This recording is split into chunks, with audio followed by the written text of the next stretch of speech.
నానా నేను వ్యాపారం చేసుకుంటా, నాకు కొంచెం డబ్బులు కావాలి. లేవు నానా, మా ఫ్రెండ్ చరణ్ వాళ్ళ నాన్న అడగంగానే బుల్లెట్ కొనిచ్చాడు.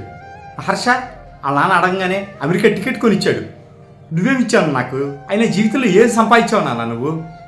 నేను జీవితంలో సంపాదించింది నమ్మకం, గుడ్ విల్, అంతేరా. అయితే డబ్బులు ఏమనంటారు అంతేగా. నా చేతని నేను చేసుకుంటా.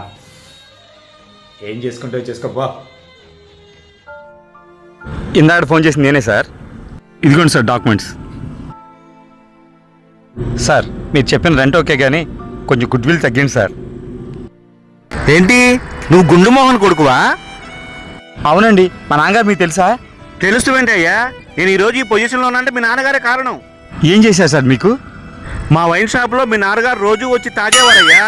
ఆయన తాగడమే కాకుండా ఆయన స్నేహితుల్ని 10 మందిని తీసుకొచ్చి మరీ తాగించేవారు. అరే నువ్వు దేవుడురా. అన్నా గుండమోహన్ అన్నా, నువ్వు దేవుడు అన్నా. నీ కష్టమంతా మాకే ఖర్చు పెడతావు అన్న. నువ్వు సూపర్ అన్న. రాత్రి లాస్ట్ కస్టమరు, ఉదయం ఫస్ట్ కస్టమరు మీ నాన్నగారే. మీ నాన్నగారి వల్లే మా వ్యాపారం ఇంత అభివృద్ధి చెందింది. మీ నాన్నగారు గుడ్ విల్, నిజాయితీ అలాంటిది. నీకు గుడ్ విల్ తగ్గించడం ఏంటయ్యా? అసలు గుడ్ విల్లే వద్దు, చక్కగా వ్యాపారం చేసుకోపో. నా నాన్న సంపాదించిన నిజాయితీ గుడ్ విల్ ఇదేనా? నువ్వు దేవుడు నాన్న.